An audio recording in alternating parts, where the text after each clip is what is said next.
पता चला है कि आप गुल्लक नहीं करना चाहते थे सीजन 1, जबकि आपके छोटे भाई ने इसको डायरेक्ट किया है। हाँ मतलब यार बहुत सारे रीजंस थे। जब तक गुल्लक बन रहा था तब तक मेरा एज एन एक्टर ये हो गया था कि मुझे अब सीरियस काम करना है, because I worked in like comedy sketches a lot, so many, so I was kind of like bored. I was like I don't want to do this because I think I can do something else. I was finding myself as an artist. So at that time, Sacred Game was there.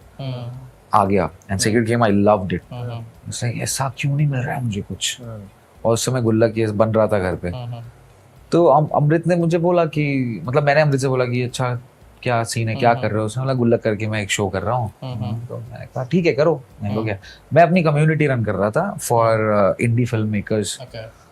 उसका नाम आबोबो था, देवशीष मखीजा के साथ। और हमारी एक 20 लोगों की टीम थी, 10-15 लोगों की। We were so busy in that and we were enjoying it so much because हमें वहाँ वर्ल्ड सिनेमा देखने का, लाइक वर्ल्ड सिनेमा से ज़्यादा मैं बोलूँगा इंडिपेंडेंट फिल्म मेकर्स की शॉर्ट फिल्म्स देखने को मिल रही थी जो 20-20 साल पुरानी थी। सो मैंने वो खोला और उसमें मैं बहुत इंजॉय कर रहा था, उनकी नॉलेज बहुत हो रही थी, मज़ा आ रहा था। यही फिर अमृत ने मुझे बोला कि मतलब मैंने अमृत से पूछा क्या करो गुल्लक ये वो, तो उसने बोला कि ये अन्नू का कैरेक्टर है, इसके लिए मैंने पहले से किसी को सोच रखा है। कहा सही है। तो मैं बोला मैं फिट होता हूँ क्या?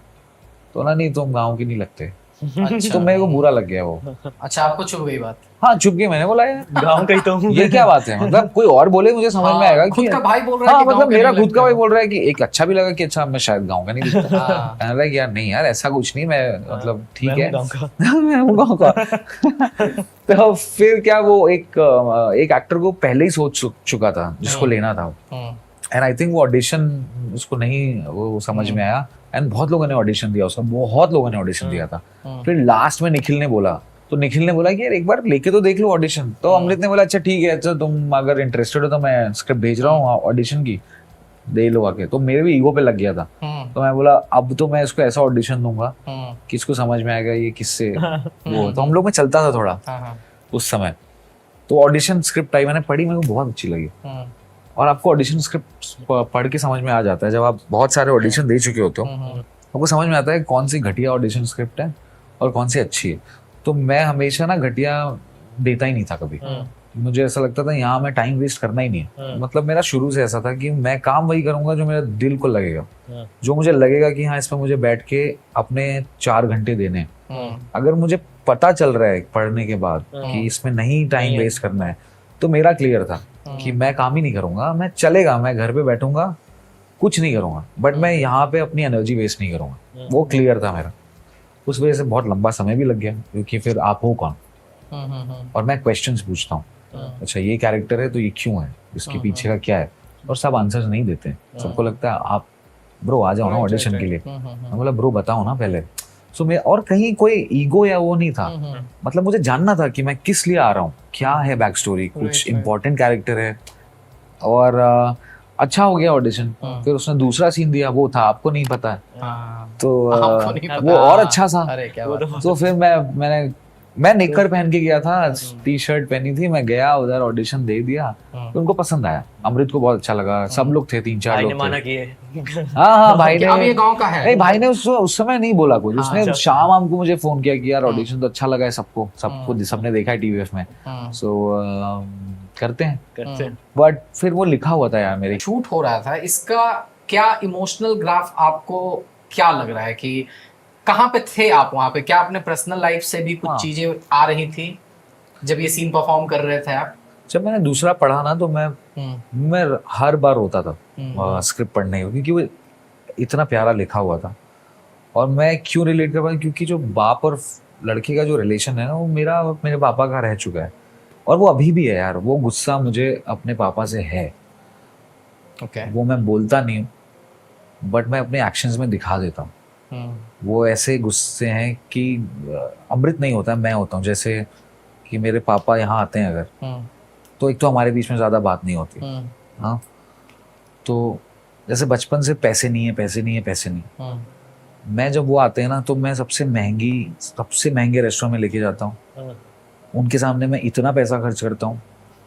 तो मेरा उनसे डायरेक्ट नहीं बोल पाऊंगा मैं कभी, ना उनको मैं समझा पाऊंगा, क्योंकि इतना गैप हो चुका है, ना मैं उनके साथ रहता हूँ। तो अब जो जैसे वो हैं मुझे उनको एक्सेप्ट करना पड़ेगा, और उन्होंने मुझे एक्सेप्ट कर लिया कि ये लड़का ऐसा ही है, ये बचपन से ऐसा था। तो मैंने अपने पापा, मतलब यार ये बड़ी पुरानी लड़ाई है पापा से मेरी, लड़ाई नहीं बोलेंगे यार, ये एक दूरी है। जब तक मैं उनके साथ रहता था मुझे लगता था ये आदमी मुझसे प्यार ही नहीं करता है। जब मैं गया तो मुझे मम्मी बताती थी कि यार सबसे ज्यादा अगर कोई रो रहा है ना तो ये एक तो बाबा रो रहे हैं और एक तुम्हारे पापा रो रहे हैं। अच्छा। और मुझे जिस तरीके से उन्होंने बॉम्बे में सपोर्ट किया, आपके पापा, मेरे पापा ने, coming from a middle class family, he never stopped me from anything. So मुझे उनका प्यार ना तब दिखा, और मुझे एक चीज और दिखी कि यार कहीं ना कहीं ये भी कि ये करना चाहता था, बट रिस्पॉन्सिबिलिटी ने रोक लिया इसको। तो अब जब मैं करता हूँ तो उनको बहुत प्राउड होता है यार। तो सीतापुर का लौंडा बिहार में जो पैदा हुआ है वो अब यशराज की सीरीज कर रहा है, मंडेला मर्डर्स, राइट? कभी सोचा था सीतापुर में रह के कि यश चोपड़ा की कंपनी में एक दिन मैनिफेस्ट ऐसा किया करते थे आप? देखो मैं मैनिफेस्टेशन में बिलीव बहुत करता हूँ, बट जब सीतापुर में था तो ये भी नहीं पता था कि एक्टर बनना है। तब हम लोग फिल्म फेयर वगैरह देखते थे रात में जग के, सब लोग घर पे, और तो ये सब बहुत अच्छा अट्रैक्टिव लगता था कि अरे ये सब क्या है, शोशा चल रहा है, अच्छा लग रहा है, और मुझे तो और ज्यादा पसंद आता था। जब मैं बॉम्बे एक्टर बनने की जर्नी शुरू हुई ना, तब मुझे यही था कि सब कुछ करना है, बहुत क्लियर विजन था मेरा, कहाँ पे, किसके साथ, कैसे। सो लिखा भी हुआ है। तो आपको ऐसा लगता है कि अगर गुल्लक नहीं हुआ होता तो भी आप यशराज के साथ काम कर रहे होते, या गुल्लक का होना कहीं ना कहीं आसान बना दिया आपको? बट वही है ना कि गुल्लक होना बहुत आसान बना दिया, क्योंकि गुल्लक नहीं होता तो मुझे बहुत कुछ नहीं मिलता। तो कोई ना कोई तो चीज जुड़ी होती है ना वहां तक पहुंचने के लिए, जहां तक आपको जाना है। और मतलब कोई भी चीज, और ये सारी कोई फाइनल डेस्टिनेशन नहीं है, ये मेरे ड्रीम्स हैं कि अभी ये है, आगे और भी है। मुझे तो, मैं और अमृत हम तो ऑस्कर तक बात करते आए हैं, और ऐसे नहीं कि मस्ती में कर रहे हैं। अभी जब हम लोग बात कर रहे हैं, अमृत अपना एक नया शो दलदल अभी अनाउंस करा है, वो उसका दूसरा तीसरा दिन है, और एक नेटफ्लिक्स पे भी तो शो, नेटफ्लिक्स पे भी है, जो इसकी बात हम लोग नहीं कर सकते, बट हम लोगों को पता है इंटरनेट।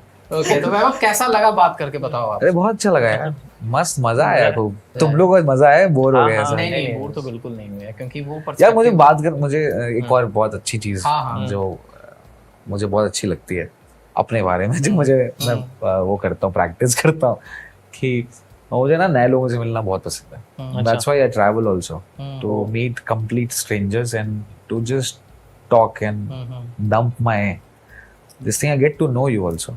तो वो बहुत इंटरेस्टिंग, मतलब all the best for Gullak. Thank you यार, थैंक यू सो मच, बहुत अच्छा लगा यार मिलकर, thank you so much. Hey guys, अगर आपको ये पॉडकास्ट अच्छा लगा है तो please subscribe to digital commentary. हाँ, thank you so much, thank you.